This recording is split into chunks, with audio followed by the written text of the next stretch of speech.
Good morning student. हम कर रहे थे गुज्जर जनजाति और हमने कर लिया था कि ये कैसे भौगोलिक वातावरण में रहते हैं।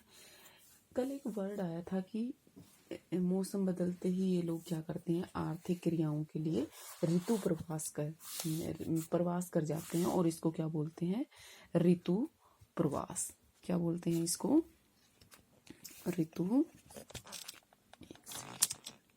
क्या बोलते हैं इसको, ऋतु प्रवास।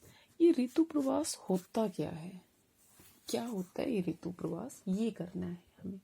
ठीक है, तो क्या होता है, जब पशुचारक और किसान जो होते हैं, वो पशु जो उनके होते हैं जैसे भेड़ बकरियां हैं, इनके लिए नए चरागाहों की खोज में निश्चित जो मार्ग होता है उस पर आवधिक संचलन, आवधिक मतलब पीरियड, एक टाइमिंग जो होती है उसके द्वारा संचलन करना, वो क्या कहलाता है, ऋतु प्रवास कहलाता है। जैसे मान लो सर्दियों में ये लोग क्या हुए, ऊपर चले, सर्दियों में ये क्या अलग हुए, घाटियों में आ गए, और गर्मियों में क्या हुआ, ये पर्वतों पर चले गए। किसकी खोज में, चरागाहों की खोज में। ये क्या कहलाता है, ऋतु प्रवास कहलाता है।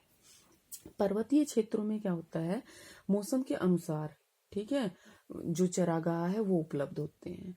ठीक है, गुज्जर बकरवाल जो लोग होते हैं, इनकी अर्थव्यवस्था होती है वो विस्तृत मौसमी चरागाहों की उपलब्धि और उनके उपयोग पर निर्भर करती है। शीत ऋतु में क्या होता है, जब ऊंचे पहाड़ों पर जो चरागाह होते हैं वो किससे ढक जाते हैं, बर्फ से ढक जाते हैं, तो ये लोग क्या करते हैं, दक्षिण की ओर जो जम्मू है उसकी निम्न जो पहाड़ियां होती है उन पर पशु चराने आ जाते हैं। सर्दियों में इन निम्न प्रदेशों में बर्फ भी नहीं पड़ती और अपेक्षाकृत क्या रहता है, ऊंचे पहाड़ों की अपेक्षा यहाँ पर तापमान क्या होता है, कम होता है, और इसी कारण से यहाँ पर उत्तम घास और जल पर्याप्त मात्रा में उपलब्ध होते हैं। इसके विपरीत जैसे ही ग्रीष्म ऋतु आरंभ होती है तो ये दक्षिणी की जो बाहरी पहाड़ी होती है, उस पर जो बाहरी पहाड़ी होती है, ये क्या करती है, धूप के कारण झुलसने लगती है, और ये जो बकरवाल होते हैं, गुज्जर बकरवाल जो होते हैं, ये अपने रेवड़ को लेकर फिर से कहाँ चले जाते हैं, ऊंचे पहाड़ों की ओर चले जाते हैं। मतलब ये जिन मार्गों से आते जाते हैं वो पुराना रास्ता ही अपना यूज करते हैं।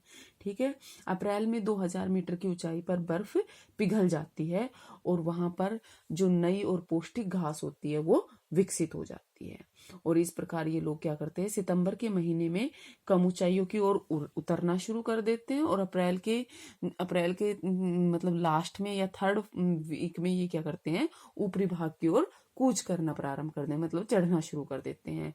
और साल दर साल ये क्या होते हैं, ये प्रवसन चलता रहता है। शीत ऋतु और ग्रीष्म ऋतु में ये इसे दोहराते रहते हैं। ठीक है अब देखो, ये जो चरागाह होते हैं ये 3 तरह के होते हैं। ठीक है, जम्मू कश्मीर में जो गुज्जर बकरवाल लोग हैं, उनके पशु के द्वारा प्रयोग में लाने वाले जो चरागाह होते हैं वो मौसमी होते हैं, और मौसम के आधार पर इन चरागाहों को 3 उसमें वर्ग में बांटा जा सकता है। पहला शीतकालीन चरागाह, दूसरा ग्रीष्मकालीन चरागाह, जिन्हें ये लोग स्थानीय भाषा में क्या बोलते हैं, मार्ग अथवा ढोक बोलते हैं। ठीक है, और मध्यवर्ती चरागाह कौन सा होता है, जिनका उपयोग ये ऊपर या नीचे जाते समय जो बीच में जो मार्ग आता है, जो बीच में जो ये जहां रुकते हैं उसको बोलते हैं मध्यवर्ती चरागाह। ठीक है, और ये लोग क्या करते हैं, जैसे खुद उतरते चढ़ते हैं ऐसे ही इनका बाजार भी उतरता चढ़ता रहता है। ठीक है, अब आता है कि जो ऋतु प्रवास होता है ये क्यों जरूरी है, भाई क्यों करें ये ऋतु प्रवास।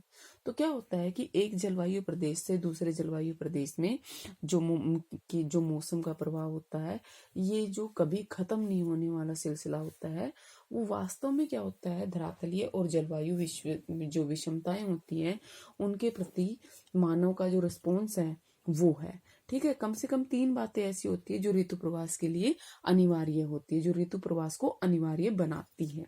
ठीक है, पहला क्या होता है, ऊंचे पर्वतीय क्षेत्रों में क्या होता है, शीत ऋतु में भारी बर्फबारी होती है और उसके कारण जो चरागाह होते हैं वो ढक जाते हैं, और इससे न केवल जो भोजन की संभावनाएं हैं वो समाप्त होती है, बल्कि पशु और पशुचारकों के जो स्वास्थ्य होता है उस पर भी बुरा असर पड़ता है।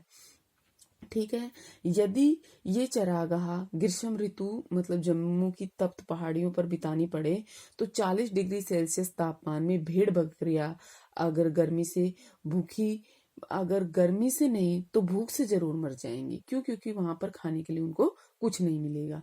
इसी प्रकार यदि इन्हें समुद्र तल से 4500 मीटर की ऊंचाई पर वृहत हिमालय में शीत ऋतु में बितानी पड़े तो भेड़ बकरियां समेत बर्फ की जो मोटी चद्दर होती है उसमें ये लोग भी दब जाएंगे।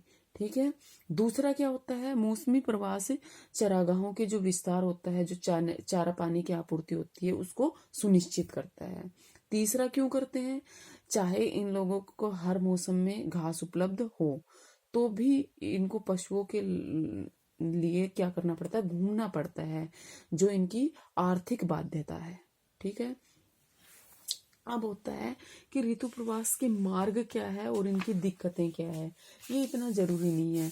ये 2 दर्रों का यूज करते हैं, एक तो पीर पंजाल दर्रा और दूसरा है बनिहाल दर्रा। ठीक है। अब आता है कि देखो ये दर्रे का यूज कर लेता है। ठीक है। अब आता है कि जो ये काफिला होता है इनका जो, ठीक है, काफिला होता है, इनकी वापसी कब होती है। शीतकाल में क्या होता है, चरागाहों के लिए जो वापसी सितंबर के महीने हैं उसमें शुरू होती है। ठीक है। इस समय क्या होता है, ग्रीष्मकालीन जो चरागाहों में रात का तापमान हिमांक बिंदु के निकट पहुंच जाता है और इस तापमान पर कोहरा और पाला पड़ने की जो आवृत्ति है, मतलब जो टाइमिंग है, वो बढ़ जाता है। पाला घास को क्या कर देता है, खत्म कर देता है, और इस ठंड से पशुओं को बचाने का मसला भी बहुत जरूरी होता है। ठीक है। तो इस ठंड से पशुओं को बचाने के लिए ये लोग क्या करते हैं, ये चरवाहे ग्रीष्मकालीन चरागाहों से नीचे उतरने लगते हैं और वापसी में भी 60 दिन लगते हैं। ठीक है। 60 दिन लगते हैं। उन्हीं पड़ाव पर ये क्या करते हैं, आराम करते हैं। अब इनकी अर्थव्यवस्था और समाज कैसा होता है। ठीक है। प्रवासी अर्थव्यवस्था में जो उत्पादन की जरूरतें हैं उनको पूरा करने के लिए सामाजिक संरचना का जो पैटर्न होता है उसका विकास हुआ है। इसमें जो नातेदारी समूह होते हैं और जो कार्यात्मक समूह होते हैं उनका मेन रोल होता है। ठीक है। जो गुज्जर बकरवाल होते हैं इनमें जो नातेदारी समूह पाए जाते हैं वो 3 तरह के पाए जाते हैं। ठीक है। कौन कौन सा, डेरा, जिसको क्या बोलते हैं, परिवार भी बोलते हैं। ठीक है। डेरा परिवार। दूसरा होता है, पहला डेरा हो गया, दूसरा क्या होता है, दादा पोते वंश। ठीक है। दादा पोत्रे, इसको क्या बोलते हैं, वंश बोलते हैं। ठीक है। और तीसरा क्या हो गया हमारा, गोत्र। क्या हो गया तीसरा, गोत्र। इसको क्या बोल देते हैं हम, कुल भी बोल देते हैं। ठीक है। कुल। ठीक है। क्या होता है ये इनके बारे में हम कल पढ़ेंगे। ठीक है।